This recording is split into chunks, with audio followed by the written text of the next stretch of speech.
একজন বিশ্ববিদ্যালয়ের শিক্ষক বেগম রোকেয়াকে কাফের মোরতাদ বলেছেন। বেগম রোকেয়া সম্পর্কে আপনার মন্তব্য জানতে চাই। প্রিয় দর্শক, বেগম রোকেয়া সম্পর্কে অনেক বেশি জানবার সুযোগ আমার হয়নি, তবে আমরা এই বিষয়ে জানাশোনার কাজটি শুরু করে দিয়েছি। হয়তো অচিরে আপনাদেরকে আমরা এই বিষয়ে বিস্তারিত জানাবার সুযোগ লাভ করব।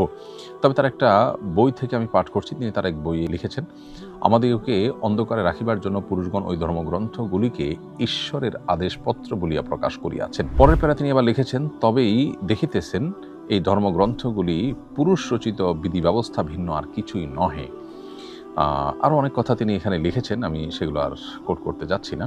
মূলত বেগম রোকেয়ার যে সমস্ত চিন্তাধারা, যে সমস্ত কথা এবং উক্তি তার বিভিন্ন বইবস্তুকে আছে, সেগুলোর অনেকগুলোই কোরআন হাদিসের সাথে পরিপূর্ণভাবে সাংঘর্ষিক। যে দুটি জায়গা থেকে আমি পাঠ করে শুনিয়েছি, সেটি শুনে আমার মনে হয় যে একজন কোরআন এবং হাদিস সম্পর্কে সাধারণ ধারণা থাকা মানুষ মাত্রই বলতে পারেন যে এটা আসলে কোনো মুসলমান এর মন্তব্য হতে পারে না। মুসলমান মানে আত্মসমর্পণকারী, আল্লাহতে পরিপূর্ণ বিশ্বাস স্থাপনকারী, আসমানি কিতাবগুলোর আল্লাহর পক্ষ থেকে প্রেরিত সে মর্মে পরিপূর্ণ বিশ্বাস স্থাপনকারী।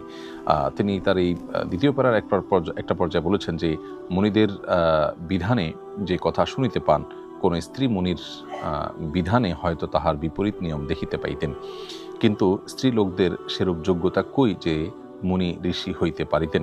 যাহা হোক, ধর্মগ্রন্থসমূহ ঈশ্বর প্রেরিত কিনা তাহা কেহই নিশ্চিত বলিতে পারেন না। এই যে এই উক্তি আসলে আপনার ইমানের সাথে কখনো সঙ্গতিপূর্ণ হতে পারে না। তো তার বিষয়ে আরও বিস্তারিত মন্তব্য, বিশেষ করে কাফির মুরতাদ হওয়ার মতো মন্তব্য করার জন্য আরও পড়াশোনা করার প্রয়োজন, এবং এই বিষয়ে সংশ্লিষ্ট বিষয়ে যারা বিশেষজ্ঞ আছেন, ফতোয়া বিভাগগুলো আছে, তারা গবেষণা করে সুস্পষ্ট কোনো ফতোয়া প্রকাশ করবেন বলে আমি প্রত্যাশা করি দেশের বিজ্ঞ উলামা ইকরামের কাছে। কিন্তু আমার আলাপের অন্য একটা জায়গা আছে। একজন বিশ্ববিদ্যালয়ের শিক্ষক তার একটি মতামত ব্যক্ত করেছেন।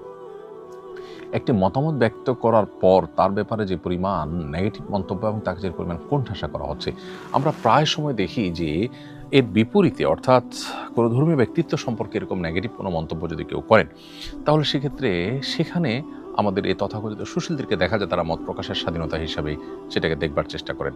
তাহলে একজন বিশ্ববিদ্যালয়ের শিক্ষক তার একটি মত ব্যক্ত করেছেন, আপনি সেটা সাথে ডিবেট করেন বা সেটাকে অস্বীকার করেন, কিন্তু এর জন্য আপনি একহাত নিচ্ছেন, তার 14 গোষ্ঠী উদ্ধার করছেন, এর কারণটা কি? একটা সমাজে যদি কোনো আলেম সম্পর্কে বাজে মন্তব্য করলে সেটা কোনো দর্শনীয় বিষয় না হয়, তাহলে এখানে একজন নারী যিনি সমাজ নিয়ে হয়তো ভাবতেন, তার ভাবনাগুলোর কতটা সঠিক কতটা বেঠিক সেটার উপরে কেউ একজন মূল্যায়ন করলেন বা তার মূল্যায়ন নিজস্ব মতামত তিনি প্রকাশ করলেন, কেন তার 14 গোষ্ঠী উদ্ধার করতে নামতে হবে? মূলত আমাদের শিক্ষাঙ্গনগুলো, বিশেষ করে বিশ্ববিদ্যালয়গুলো, এগুলোতে ইসলামোফোবিয়া এইভাবে প্রতিষ্ঠিত হয়েছে যে ধর্মপ্রাণ মানুষদের বুকের উপরে বসে তাদের টাকায় চলে এই প্রতিষ্ঠানগুলো ধর্মহীনতার চর্চা করছে এবং ধর্ম বিরোধী পরিবেশ সেখানে প্রতিষ্ঠা করছে, যেটা খুবই দুর্ভাগ্যজনক বাস্তবতা।